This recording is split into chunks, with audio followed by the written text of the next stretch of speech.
산소 탱크 박지성의 길 1편 평발 소년의 첫걸음. 엄마, 나는 왜 뛰어도 자꾸 발이 아파?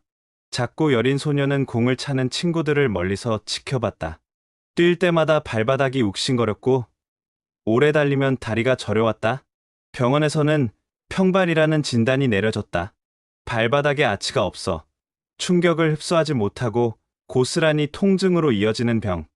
운동선수는커녕 친구들과 똑같이 뛸 수도 없는 몸. 박지성은 그렇게 축구와 멀어질 것 같았다. 하지만 이상했다. 뛰지 못해도 그는 자꾸만 축구를 꿈꿨다. 공이 튀어오를 때의 소리, 잔디를 스치는 발끝의 감각, 골망이 흔들리는 순간의 전율. 아무리 아파도 그 감정을 잊을 수가 없었다. 우리 아들, 할 수 있어. 경기도 수원.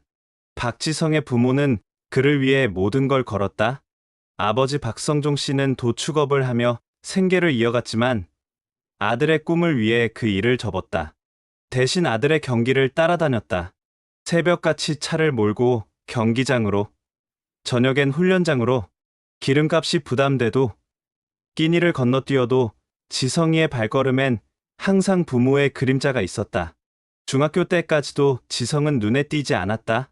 축구부 안에서도 체격은 작고 힘도 부족했다. 경쟁자는 너무 많았고 주전은 너무 멀어 보였다. 고등학교 진학 후에도 큰 관심을 받지 못했다. 서울의 강호팀에서조차 저런 체격으론 안 된다며 외면당했다. 그러던 어느 날 작은 기회가 찾아온다. 1999년 그는 차범근 축구상을 수상하며 주목받기 시작했다. 그리고 명지대학교에 진학한다. 그곳에서의 축구는 훨씬 거칠고 빠르고 프로의 기운이 느껴졌다. 하지만 박지성은 여전히 조용한 학생이었다. 말보다 행동으로 존재감을 쌓아갔다. 국가대표라니 내가요?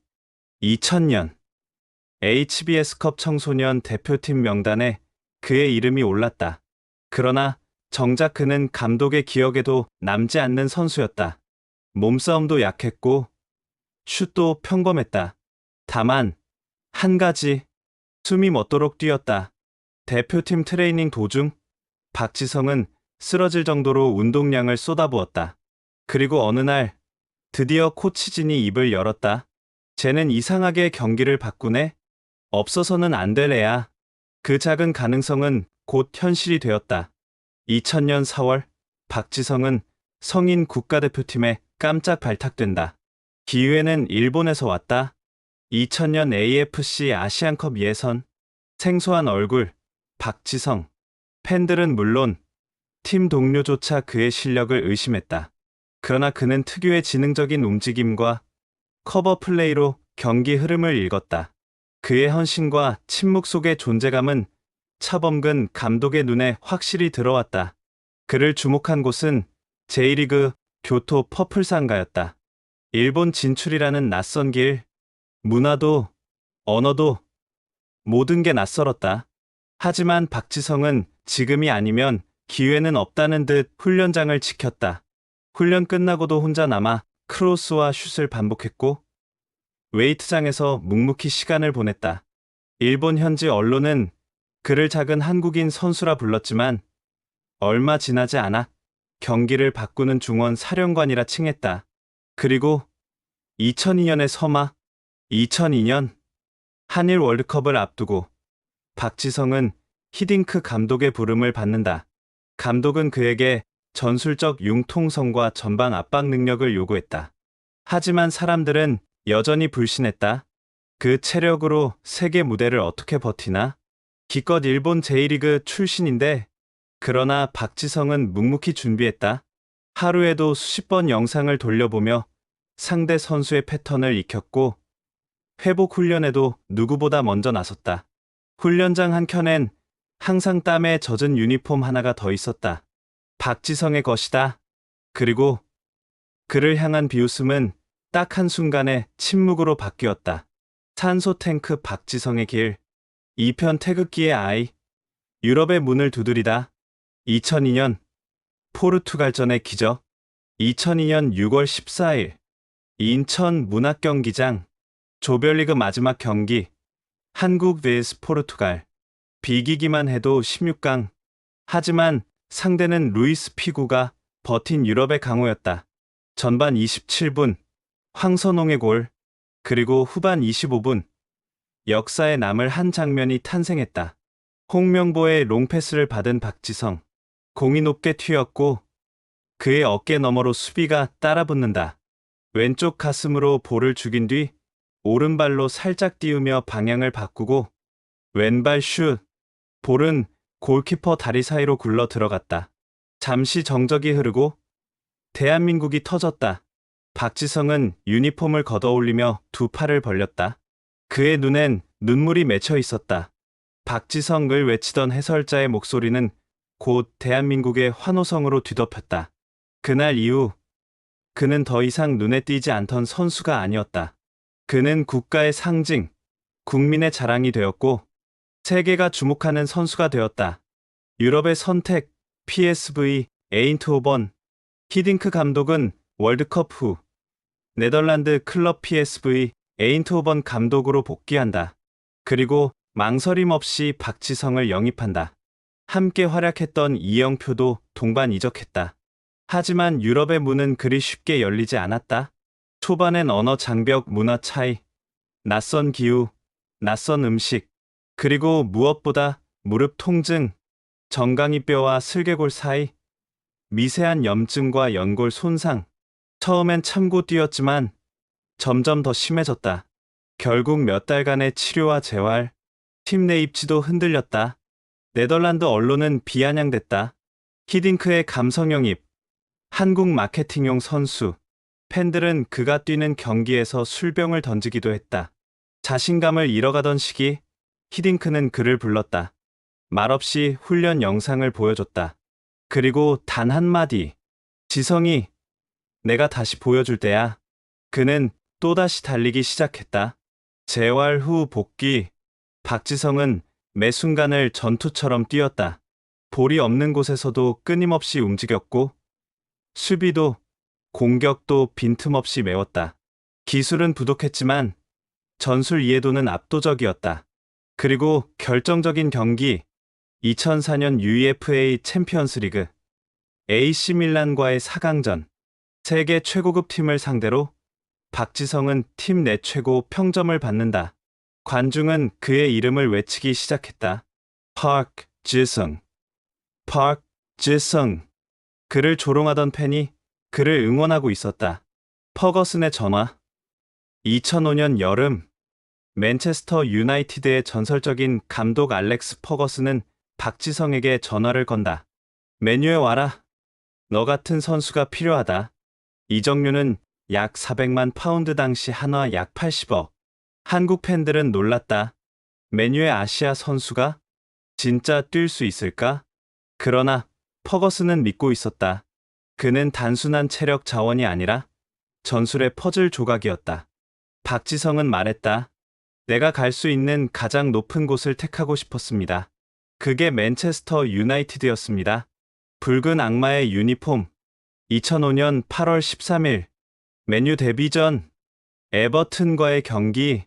박지성은 특유의 왕성한 활동량과 전방 압박으로 맨유 팬들의 시선을 사로잡았다. 그리고 얼마 지나지 않아 그는 팀의 핵심 조력자가 된다. 경기 후반 상대가 지쳤을 때 투입되거나 전술 전환 시 핵심 미드필더 역할을 맡기도 했다. 박지성은 빛나는 스타는 아니었지만 꼭 필요한 선수였다. 그리고 한 경기, 2006년 3월 아스널과의 라이벌전에서 그는 멋진 가마차기 골을 터뜨린다. 그날 경기 후 퍼거슨은 이렇게 말했다. 그는 항상 조용히 경기를 바꾸는 선수였다. 산소 탱크 박지성의 길. 3편 조용한 혁명. 붉은 심장의 중심에서, 전설의 팀에서 보이지 않는 중심. 맨체스터 유나이티드. 그곳엔 루니가 있었고 호날두가 있었으며 긱스와 스콜스가 있었다. 하지만 경기가 끝난 뒤 기자들은 가끔 물었다. 저 13번은 누구지? 어떻게 90분 내내 쉬지 않고 뛸 수 있지? 그가 바로 박지성이었다. 스타 플레이어는 아니었지만 퍼거슨 감독은 누구보다 신뢰했다. 박지성은 공간을 지배하고 기회를 만들고 위험을 지웠다.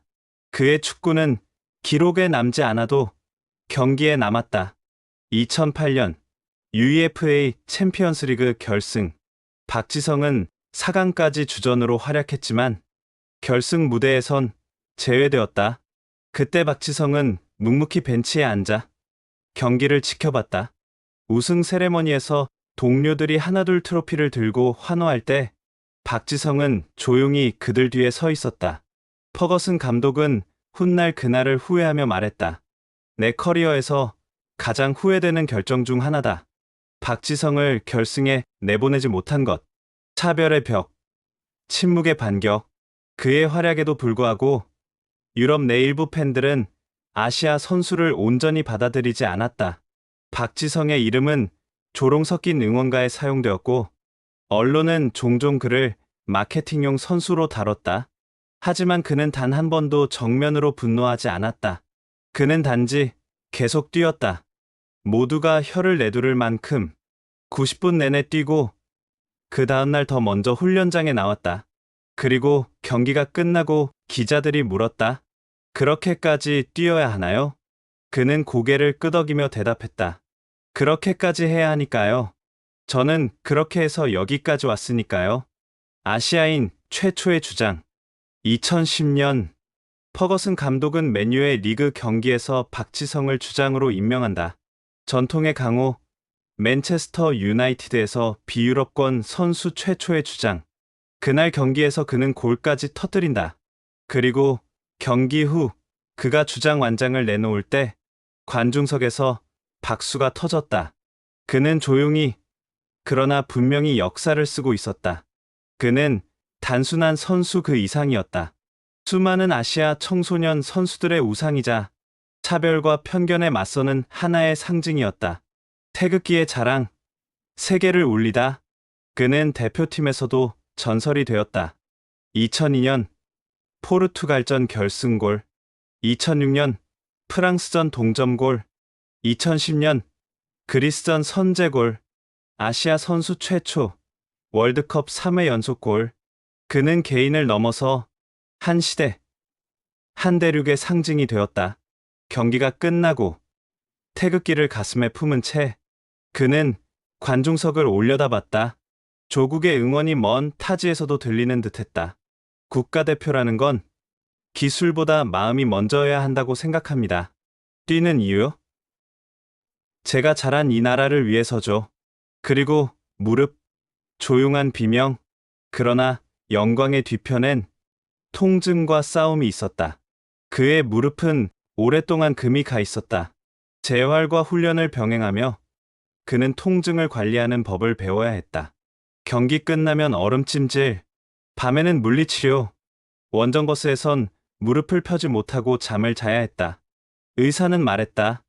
또 수술하면 선수 생활은 끝납니다. 그러나 박지성은 한마디로 받아쳤다. 아직은 뛸 수 있어요. 산소 탱크 박지성의 길, 4편 마지막 질주, 그리고 침묵의 은퇴, 새로운 도전, QPR 이적. 2012년 여름, 박지성은 맨체스터 유나이티드를 떠나 잉글리시 프리미어리그 퀸즈 파크 레인저스 QPR로 이적한다. 많은 이들이 고개를 갸우뚱했다. 왜 박지성 같은 선수가 하위권 팀으로 향했을까? 하지만 그의 선택엔 이유가 있었다. 퍼거슨 감독이 은퇴를 예고했고 자신의 입지는 좁아지고 있었다. 새로운 도전을 받아들이지 않으면 멈춰버릴 것 같았다. QPR은 박지성을 주장으로 임명했다. 아시아 선수, 그것도 이적 첫 해에 주장이 되는 일은 극히 드물었다. 기대는 컸지만 현실은 거칠었다. 더 깊어진 무릎, 더 짙어진 그림자. QPR에서의 첫 시즌, 박지성은 연속 부상에 시달렸다. 한 경기를 뛰고 두 경기를 쉬었다. 연골은 더 이상 버티지 못했고 무릎은 뛸 때마다 붓고 굳어갔다.